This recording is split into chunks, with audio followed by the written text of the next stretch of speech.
Hello, it's Chanel. I'm refilming the intro to this video because your girl lost it somehow, just losing videos willy-nilly. I am sitting at home in my bathers because it's so hot. It is so hot and I'm not getting aircon until next week. It's not getting fixed until next week. So I'm just walking around the house in my... So this video is me showing you my entire process of how I make my crochet tarot bags, how I choose the yarns, how I put it together. Guys, it's real amateur. I don't film tutorials and it's for a good reason because I suck. I don't know what I'm doing. I don't know what I'm doing. So I did my best. Hopefully you get an understanding of how I go about it. And like I said, I'm going to link you to like the professionals down below. Pick your stitch because basically, like I said, it's just a rectangle and just pick a stitch, stitch it for as long as you need, and then you can make it. So it's a very easy sort of thing to make, and all you need to know is how to do a stitch and how to sew on a button and so forth. So if I can do it, you can do it too. And without much further ado, let's have a look at this chaos. So this is where I keep my yarn. This is my multicolored box. So I might have a little look in here, but I have a feeling my purple box might be better. And in here we've got where I keep my purples, blues and greens. So I'll grab a few out that I think might go, and then we'll go take it to my deck. So these are the two yarns I'm thinking of using. We've got Muse in Aran weight, so it's a much thicker yarn. And then this one over here, let's see. So we've got Townhouse yarns over here in Gwinnen, and this is Silk, Yak and Merino.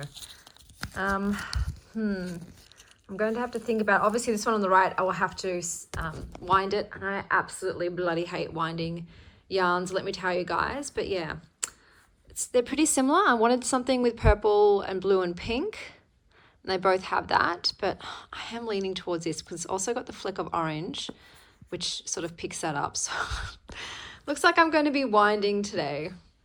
So I decided on the Muse. So I am going to be winding this, and I will show you how I do that.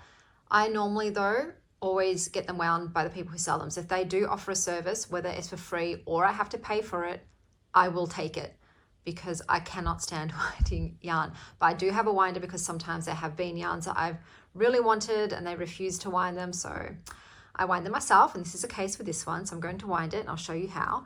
Now, normally I use a 5mm hook because I use 8 ply, or I'll double yarn a 4 ply. This is not going to focus, but this is a 5.5mm because this is a thicker yarn. So I thought I'd go up 0.5 millimeter. I prefer to use bigger hooks.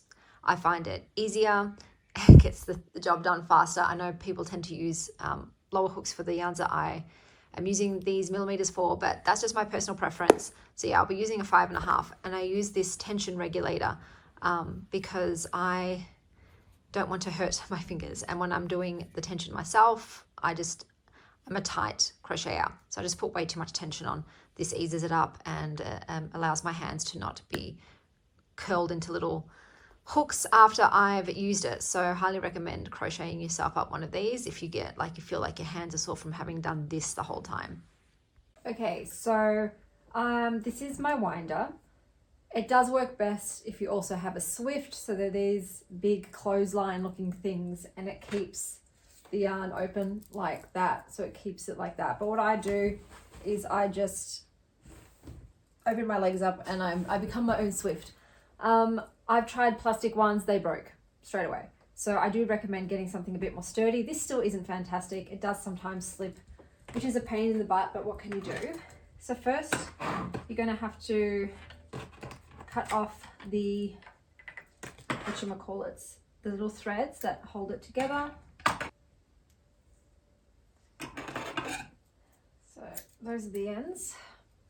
I'll be threading those ends through. Another one. Thread that end in. So look, sometimes it does get tangled. That's just the way it is. I'm not an excellent ball winder, but I do my best. So you thread it through that thing, then you stick it in the slots, and then you start winding, man. So normally I like to help it along to make sure it doesn't get caught on anything.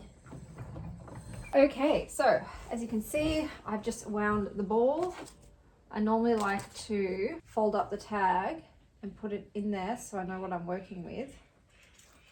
So normally, I'm not going to do that today because I am using this straight away, but normally I'll fold up the tag and then pull it up, and that way you know what yarn it is. But I'm using it, so I don't need to do that. So I'm just going to lift it off. And we have a ball of yarn wound. So now we're ready to start it off. Okay, so let me show you how I get started. So I'll grab the yarn. With this, I will pull it through my little tension regulator. And I'll slip it on my finger like so. Then I'll do a slip knot. So there are tutorials for all the basics, so please go and watch those. I'm not going to do these well. So you sort of do a loop like that, and then you put the loop over the yarn, you grab your little hook and you tighten it, pull it onto your loop. Like I said, I literally started crocheting, I think, halfway through the year, so I am an amateur still. But anyway, so what we're going to do is we're going to chain, and we're going to chain enough. I like to have my bags going lengthways like that. I mean, I like wide bags rather than tall bags. So you can make a bag that goes upright. I prefer side on. So I will make the length to be around the same as the box. So I will just sit here and do some chains. So I'm going to use Suzette stitch, and Suzette stitch is my favorite for bags. I've used all types of stitches. I also sometimes do lemon peel, but with Suzette stitch, you need a multiple of 2. So an even number of loops.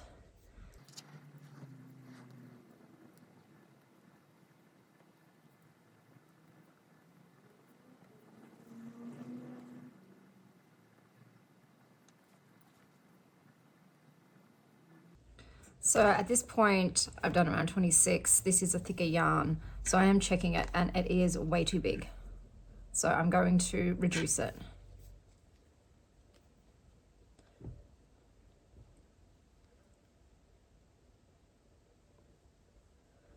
Then I will check it again. Check, because they also stretch as well. So this is just trial and error. You'll figure out how long you want to make yours based on, you know, previous experiences. So like I said, I like mine tight and I like mine snug. So for me, this is loose, it goes to the edge, that's perfect. So next up for Suzette stitch, you start in the second loop and you I like to work from the back. So as you can see, on the back of this, there's little nubs, and on the front, it looks like that, it looks like V's. So some people will crochet into like the top of the V's, whereas this is how I learned. So I like to flip it over and start with the second. So you've got 1, 2, the second little nub from the top, and you'll do a single crochet. I use American terms. I think in UK terms, that's a double. So then I'm going to do a double crochet into the same stitch. So you've got that stitch there that I just did the single crochet in. I'm going in the same stitch. So like I said, there are tutorials for this. I'm going to put down the tutorials that I learned Suzette stitch with, but whatever stitch you use, just follow that tutorial, because you're just going to make a long rectangle with the same stitch. So for me, the reason that I like Suzette stitch, so I'm just doing the same thing. So what I'm doing, sorry, like I said, I suck at this stuff. So what I'm doing is every second every second loop, I'm doing a single crochet and a double crochet. So what I do is I'm going to skip this one and going to the next one. And sometimes it's tight and I have to use my nail. So I'll do a single crochet into it. I cannot crochet on camera, guys. It's so awkward. I'm like leaning over my desk, and then I'm going to do a second crochet. Okay, so what a double crochet is you put the yarn over the hook before you go into the loop, and then you pull it through and you'll have 3 loops on the hook, and then you yarn over, pull it through 2 loops, yarn over, pull it through 2. So I'll do that again. So I'm going to skip the next one, go into the second one, do a single crochet. So you just push your thing through, grab the yarn. Oh, I've gone through that yarn there. This is a thick boy. So you go loop, pull it through the loop, yarn over again, pull through both. So that is a single crochet. And then into the same, I'm doing a double. So yarn over, pull through, yarn over, pull through 2 loops on the hook, yarn over again, pull through 2. So I'll show you again. Skip the next one, into the second one. You're going to do a single crochet, push your hook through, pull the yarn, pull it through, yarn over, pull through 2. And then you're going to do a double crochet into the same loop. So yarn over for the double, put it through the same loop, pull through the yarn over, pull through 2, yarn over, pull through 2.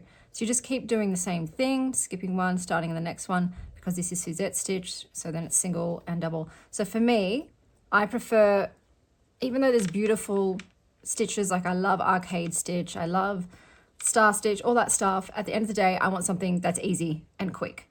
And that's why I settled on Suzette stitch and lemon peel stitch, because they're so easy to do. I don't want to do something that has, you know, many alternate rows that I have to keep track of. Every now and again, I might feel like doing something fancy for a bag, but for me personally, these work out absolutely great. They're sturdy and durable as well, so they're not easy to put holes into or anything like that. I've got to pull this. Most of the time when you're crocheting, you're just pulling your yarn out from your ball. So then pushing it through again. So I will, when it comes to, I'll touch base with you later on once I feel like I've gotten it to the exact length, and I'll show you exactly what I mean when I've gotten it to that length. But I'll just get you to the end of this row, and then I will do that. It's so much slower doing it punched over a desk. So awkward, but I'm doing it for you guys. So yeah, I just love using wool. I use wool that has ethical practices. I try mostly to find wool from now on in Australia, just like I did with the tarot. I went on a yarn binge and now I've got to use it all up. So once you get to the last 2 of your row, you go into the last loop. Just got to pull it up. This yarn is very poofy. All right, and you just do 1 single crochet for Suzette stitch. So 1 single crochet, you don't go in it again and do the double, and then you chain 1. So chain 1 is just you yarn over and you pull it through the loop. So you chain 1, you turn your work, and then in this very first hole right there, if you look at it from above, you can see there's a V there. This is what's on the hook. In the very first hole, you go in there. So you get both the V's on the hook.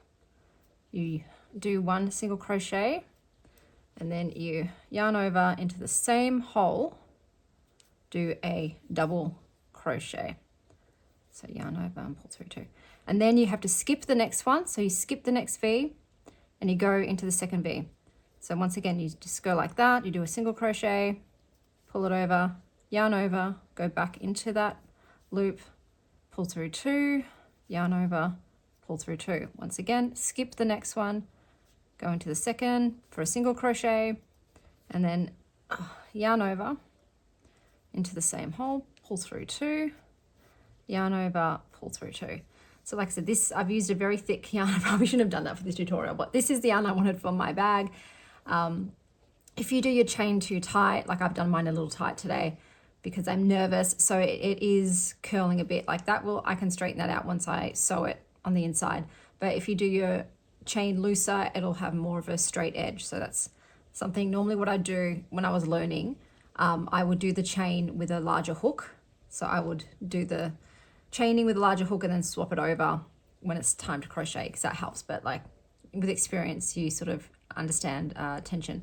But yeah, I did do mine a bit too tight today, but that's all good. Okay guys, up to the next step. I hope you don't hear Bluey being blasted. It is school holidays and it's time for Bluey 24/7. So this is the length of the rectangle that I've now crocheted up with the Suzette stitch. At this point, when I think it's right, I'll grab the deck that I'm doing. I'll put it about 2/3 of the way down, and then I'll do it so it's just like this, and then I'll grab it to the edge and I'll lift it up. Now, this does sag even more after you've sewn it in, so for me, like that's perfect. And I'll put the flap over, and I might have even made this a bit too big, to be honest with you. It might go down a bit too much for me, so I might even pull another line before I go onto the button. But we are now at the button stage where I'll show you how I'm going to sew the buttonhole. But before I do that, I've got to choose the button. So this is where I keep all my buttons, and I'll go in here and I'll pull some out and I'll show you what I've narrowed it down to. Okay, so I've pulled a bunch of buttons. These are just buttons that I have. I'm trying to go through my button stash as well. In the future, I'll be buying just a custom button for each bag, so it suits perfectly. But I'll pretty much just put it up and say, do I like how this goes? I'll put it over here so it's not in the glare as much. Be like, yeah, that's not too bad. I'll keep it as a contender. Do I like this one? That's not bad, but it is kind of lost in the darkness, so I'll put that aside. That's too much. It doesn't suit at all. I've got this little dude here, and he blends perfectly. Literally all the colors, so they're staying. This one, I don't know. I actually don't mind that one. So this dude's out. And this one, nope. That's a hard nope.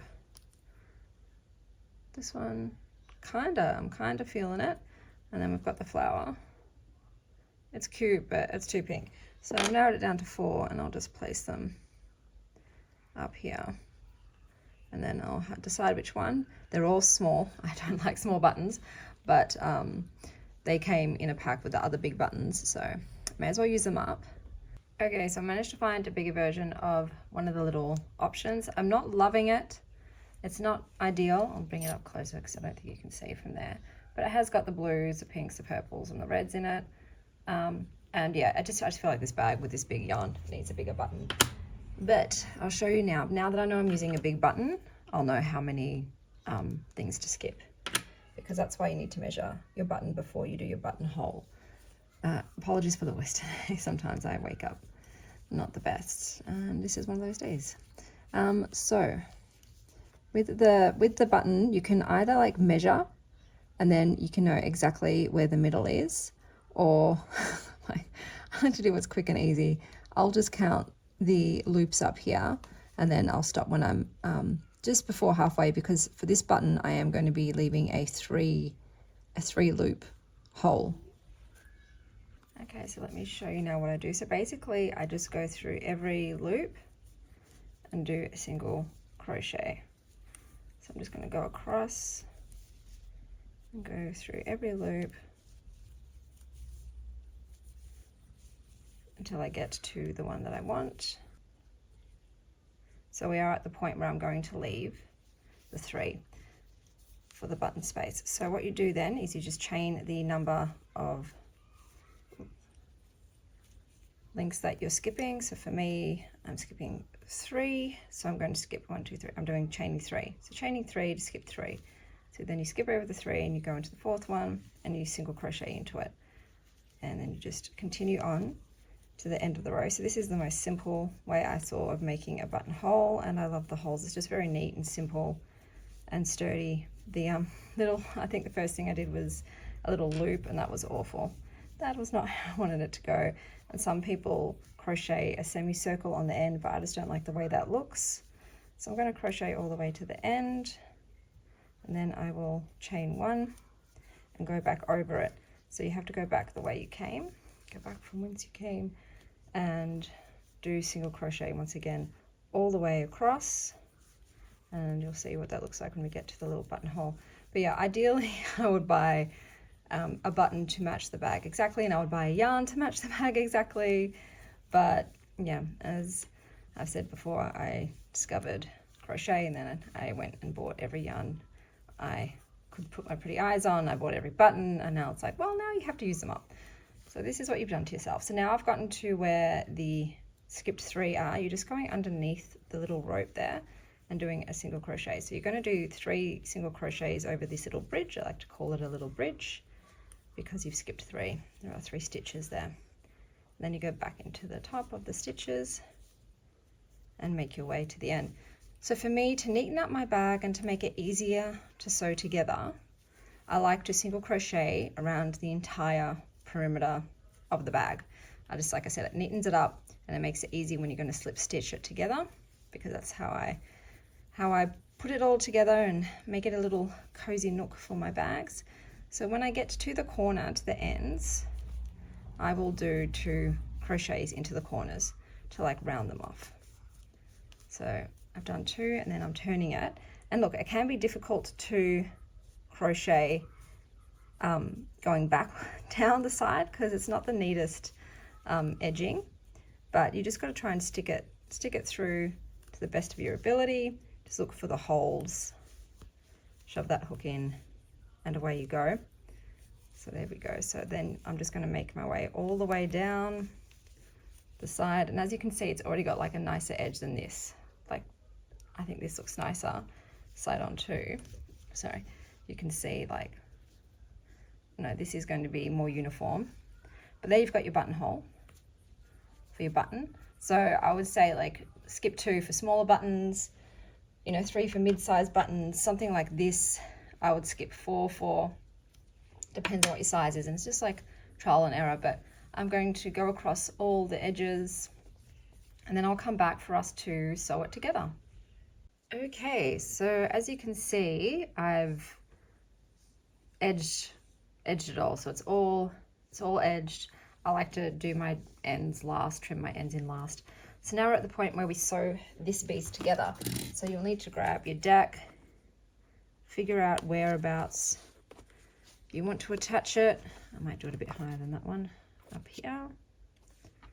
And then let's try and fold it over.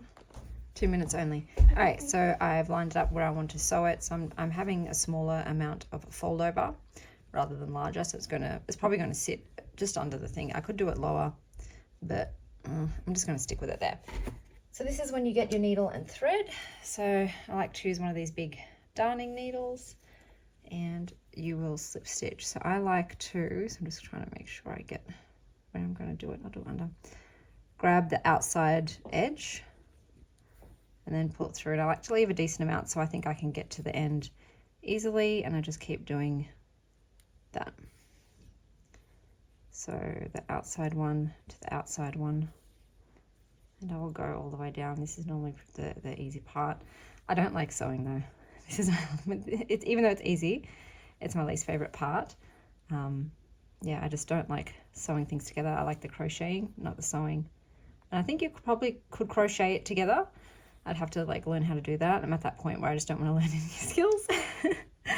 You know, I'm like, I'm at capacity for what I've learned so far, and if I feel the need to learn something new, maybe that's something I'll learn to do. But for now, I'm just happy to use what I've got, use the skills that I have, because I just got my daughter's old iPad, so now I've got my own iPad. I'm having to learn how to use that and how to use new programs, and my brain is used out. So then once you get to the end, I like to just shove it in the corner, and then I'll put my bag inside out, pull it through,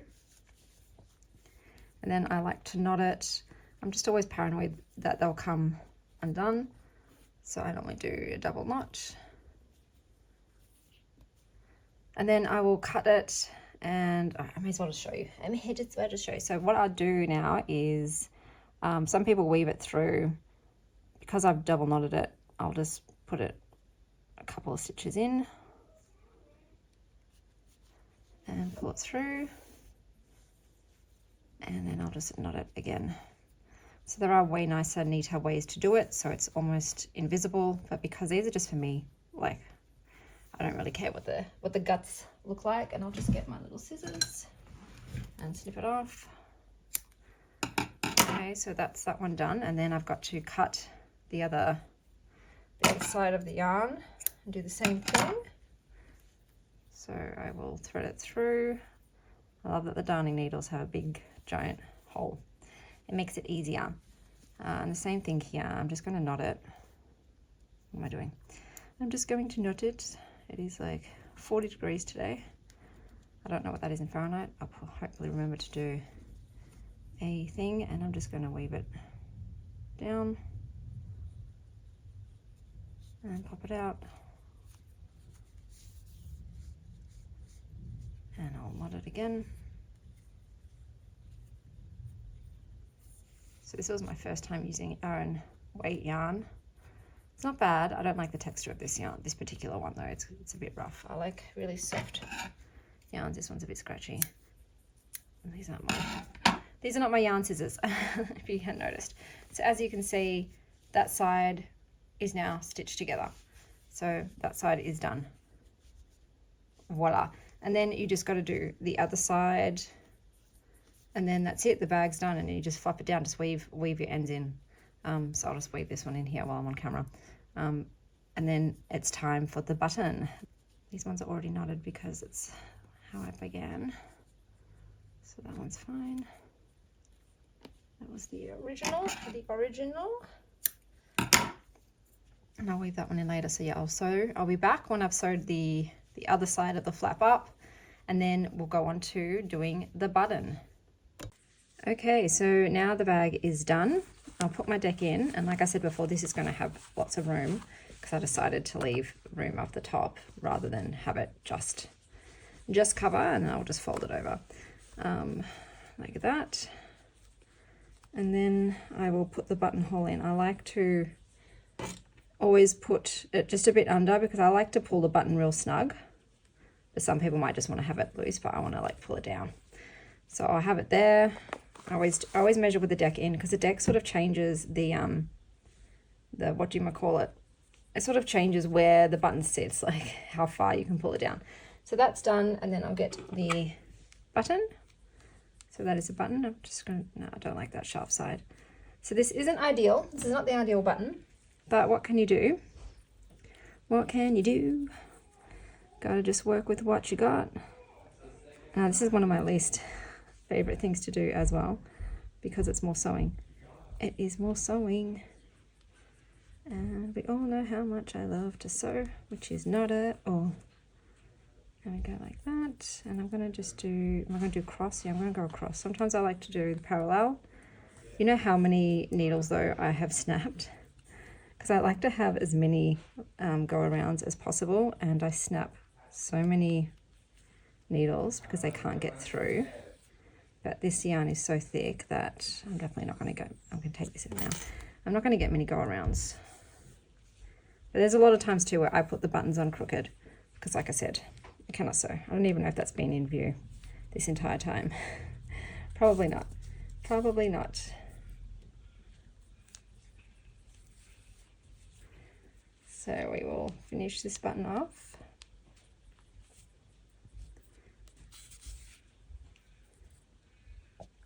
But yes, sewing on the buttons, I'm still getting used to that.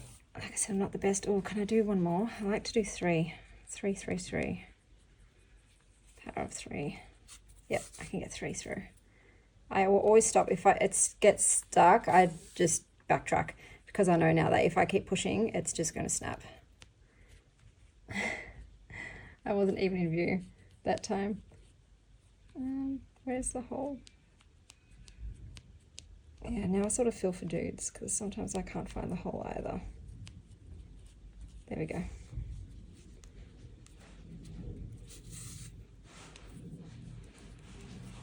And one more. And there we go, button is sewn on.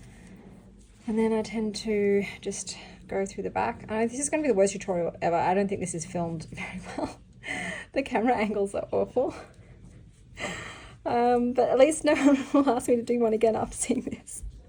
They'll be like, nah, we're good, we're good. We'll actually watch someone who knows what they're doing. What's he stuck? I think the wool's got stuck. Then I put it through the loop. I sort of like pull it through the loop before I finish pulling. So it usually this works. I think this pulls just real tight. Okay, there we go, it worked. I can take that off now. All right, I'm gonna knot it. That was a workout. That was a workout for me.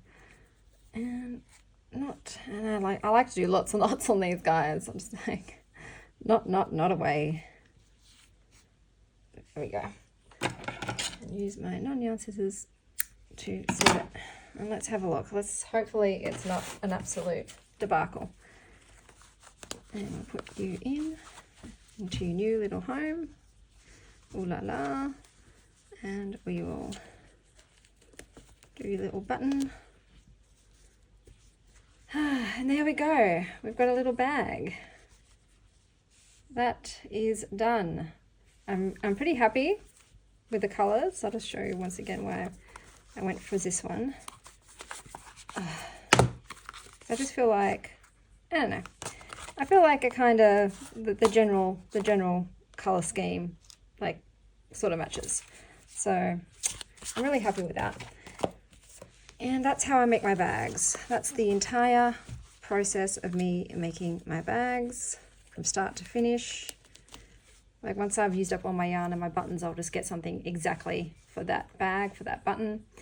But yeah, I hope that wherever you are, guys, you're having an excellent morning, afternoon, or evening.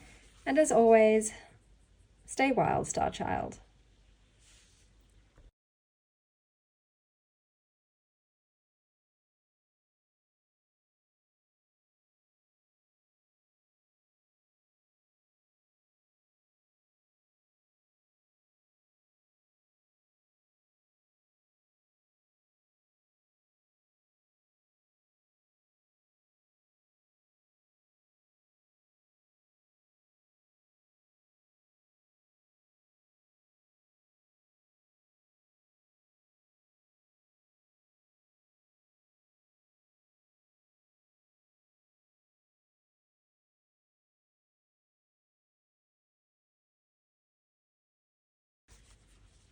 That is done. I'm pretty happy with the colors. I'll just show you once again why I went for this one. I just feel like, I don't know, I feel like it kind of, the general color scheme, like, sort of matches. So I'm really happy with that. And that's how I make my bags. That's the entire process of me making my bags from start to finish. Like, once I've used up all my yarn and my buttons, I'll just get something exactly for that bag, for that button. But yeah, I hope that wherever you are, guys, you're having an excellent morning, afternoon, or evening. And as always, stay wild, Star Child.